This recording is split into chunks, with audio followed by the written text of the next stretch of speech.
In today's show, we're searching for happiness and well-being during the dark months of winter and finding it in Latin dancing, woolly projects, and kisses from a puppy dog. Get happy with Max Magazine.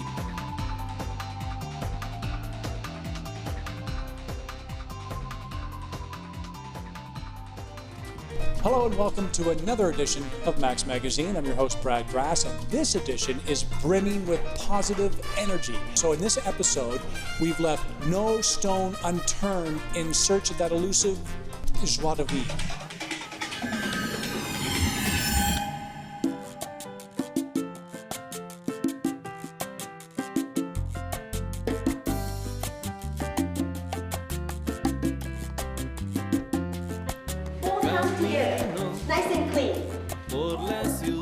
Salsa dancing is a rhythm that is combined of different genres of Latin dancing.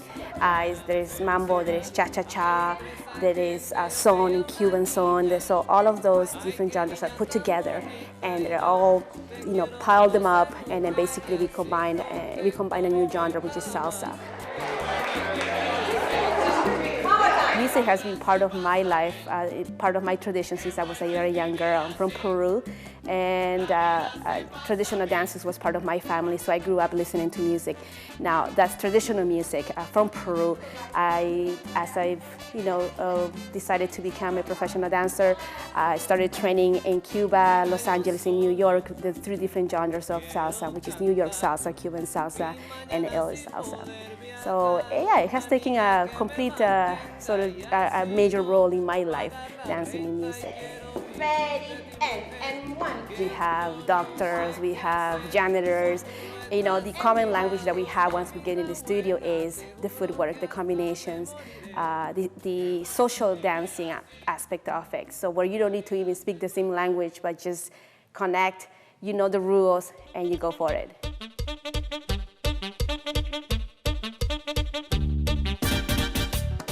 Well, I've been dancing ever since I was 10, so for 3 years now.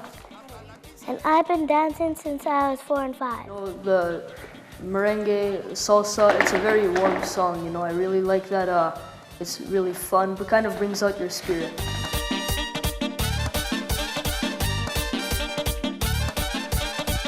It makes me feel like having fun and enjoying and not being frustrated about the song.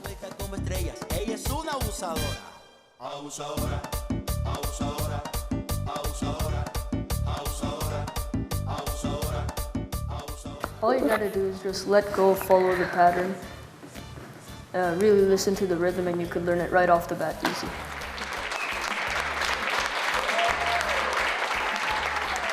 But it's very important to take it to the different level, which is not just within the studio setting, but also taking it to social dancing, because this kind of dance does not just stay on the studio.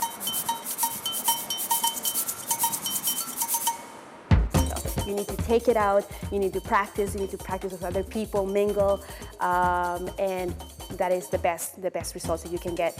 Even if you're a complete beginner, you can stay at that beginner level comfortably, until you feel ready to move on.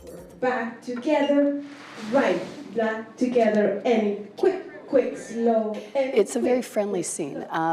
We started, and within about 3 weeks, we'd walk in and people would say, hi, how are you doing? I want to dance with you, in the next little while. I'll come and get you when a good song comes on.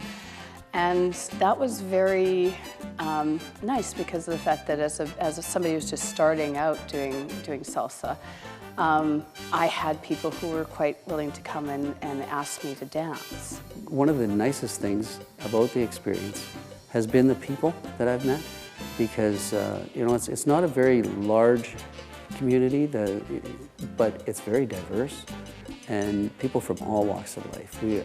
I've met people from students to consultants, and from all over the world. People who have come to Canada from Ethiopia, different countries in Africa, Switzerland and Europe and Asia, and I've just gotten to know so many wonderful people. It's just been, that's the best part of the whole thing.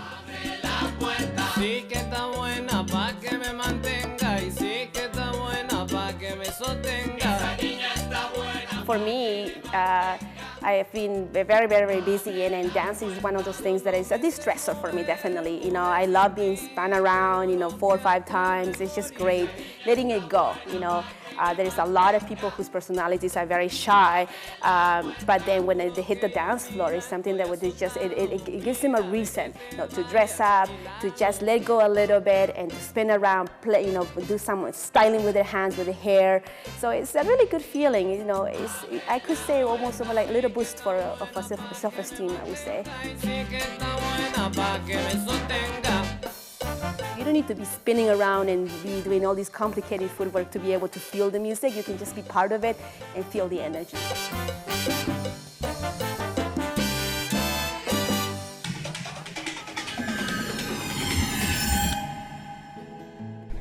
Well, there's something else we found that can help you relax and find your happy place. That's actually a furry little secret weapon, and her name is Annabelle, and she's amazing. Incredible superpowers that can reduce your blood pressure and get rid of that anxiety in you.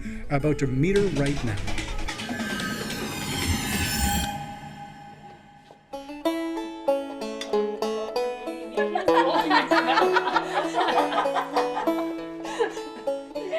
A lot of our work focuses on being in the moment, right? And what does that mean? Because I think in society we have a hard time doing that. Some live in the past, we're living in the future, we're always thinking what's next, we're really, really busy, all this information always coming at us. But what about living in the moment? And what does that mean? And you will see that happen, and oftentimes you'll see that happen between the dog and the individual, where they're definitely communicating and she's spending that time with them and they're just staring at each other, or they're having an encounter. But there's also quite a bit of research talking around biophilia. And biophilia is the need for us as human beings to have interaction with other human beings, to have interaction with nature, and to have interaction with animals. So some research is showing that it's really important that we have those connections with our animals, whether they be a cat or a dog or what have you. You're like licking my hand. Right off. Giving me kisses? Yeah, how did Annabelle and I get together? My husband had seen some bulldog puppies. We already have 2 boxers. And he said, don't go look at the puppies. So I went to look at the puppies, and then I named her and kept referring to her, and then, surprise, she was living with us. Annabelle went through some certifications, so with St. John's Ambulance in the province, and what basically the dog has to have basic obedience to go through, and then you do certification with them, which is a test. And the way I like to think about it and talk about it is really, you've seen situations where there's a whole bunch of hands on her, so they will, in the test, a number of people will come up and they're all touching her at once, and does she like that? Is it okay? Is anything gonna freak her out or whatever? And so they go through that. They talk about the dog being bomb-proof. I think she needs more pets. Yeah, I need more pets, huh? I need more pets. Yeah, she absolutely loves the attention. She loves people, and I think that's really one of the qualifications too. When we're at the senior center, for example, people will sit in a circle, and the first time I went in, I was fascinated because she walked into the circle and she went from person to person to person. I was like, this is amazing. You have better social skills than some people. I'd done some work with some of my colleagues for the past 5 years around horses and horse therapy, and seen a lot of the really powerful impacts on healing in kids and substance abuse. So coming up to my sabbatical year, I knew I couldn't travel because I have the dogs, and so I thought, well, maybe I can make that transition from the horses to the dogs. Why I was doing this is I wanted to get that hands-on type of feeling and getting that understanding. So we were looking at, the development of programming, again, around who is that facilitator or handler or therapist in some situations, who is the dog and what are you looking for in the skills of that dog, and again, what programming are you using or therapeutic techniques or what have you. Can I have a kiss? Can I have a kiss? Well, she's like, okay. There we go. But you also see things happen in those moments. A lot of times, my favorite question is, do you have a dog? As we're, and they meet her and it's like, oh, look at the dog. And it's like, do you have a dog? And the conversations that come out of there, you know, people get to reflect on, yeah, or, you know, if you're in a residential treatment center, do you have a dog at home? And they get to talk about their pet, and they become animated. That pet is often a source of support for them, an unconditional source of support that they may not have had from individuals in their lives, right, as they're coping with their addiction. And so it really is this, it's a really beautiful spot to talk with people too, and to bring those good feelings that they have, right, into what they're looking at now. The objectives of St. John's Ambulance are to offer some support and love, right, and really to make people's days brighter. And if people are interested in becoming involved in the program, contacting St. John's Ambulance in our province, I know that they are recruiting both dogs and handlers, as well as any type of organization that would like the dog to come out and to visit. So yeah, I know they're actively recruiting right now.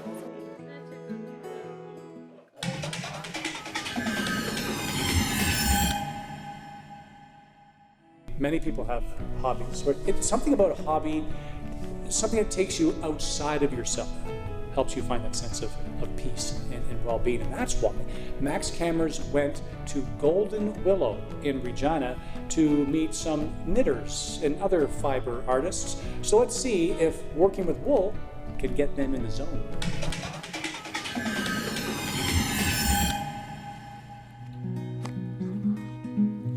And then you cut off your beginning tail. Well, it's more than a yarn store. You're always welcome here. And you'll always find a great ball of yarn to knit. And, by the way, someone to help you if you get stuck with your knitting. Well, I have it. I just haven't. I've got to learn to use it. Well, we're going to have to give you some lessons. I know. It's a lot of fun. You meet people. It's better than sitting at home by yourself. Well, this is the Tuesday morning group, and we just come together to talk about whatever springs to our mind, maybe the latest happenings in the city, or what we've knit last week, or our grandchildren, or, well, just anything, really.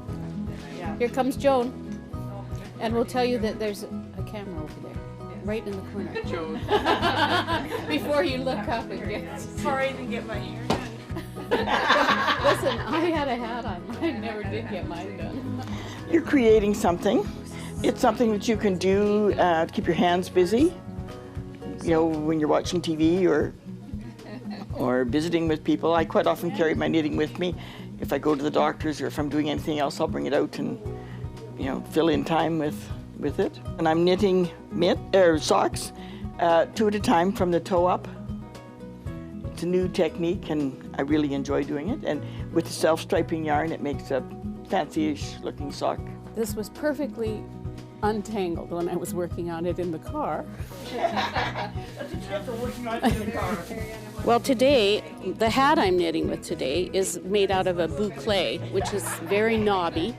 And I'm knitting with the boucle and with a strand of 100% wool as well. The other thing we were going to do, if we had time this morning, I've got some plastic rings and we could try one of those Dorset buttons. So today we're making a Dorset button, which none of us have done before. And we found the idea in a magazine, and we're following the instructions and teaching each other how to do that. It's going to take a while, isn't it? Yeah, it does. This step is going to create the spokes that are going to pass through the center of the ring. Knitting's kind of a solitary activity, if you stop to think about it.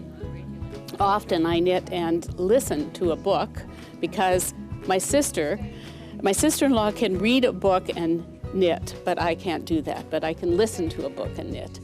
But it's great also to be talking to others about what you're doing and just to be chatting and, you know, friendship and learning from one another, getting help. And so it makes it not so solitary, at least every Tuesday morning.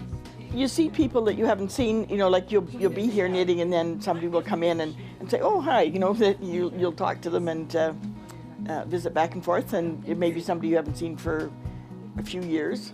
But a lot of the people who have grown up here. I've worked in a lot of different areas, and so I know a lot of people, and people coming in quite often I haven't seen in a long time. I did some teaching, and I was a public health nurse, and I did, that kind of thing, so that I have worked with, and people come in that you have known, and it's interesting to see what they're doing.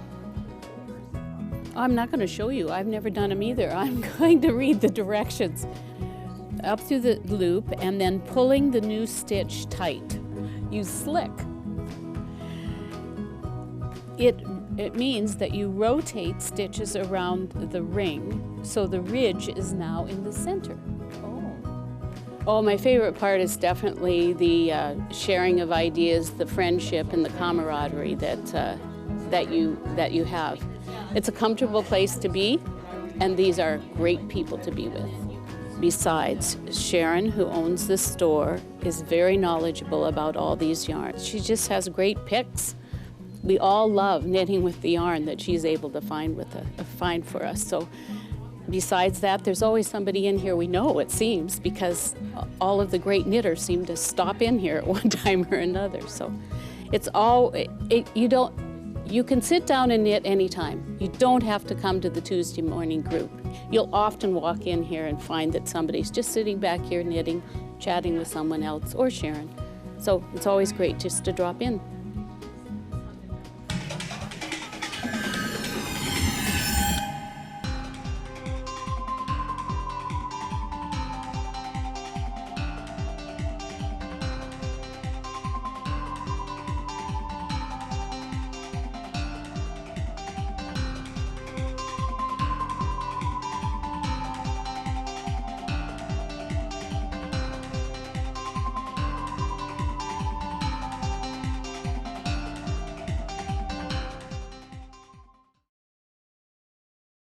If you have program ideas that you'd like to see on Local On Demand, write us at max.local@sasktel.com.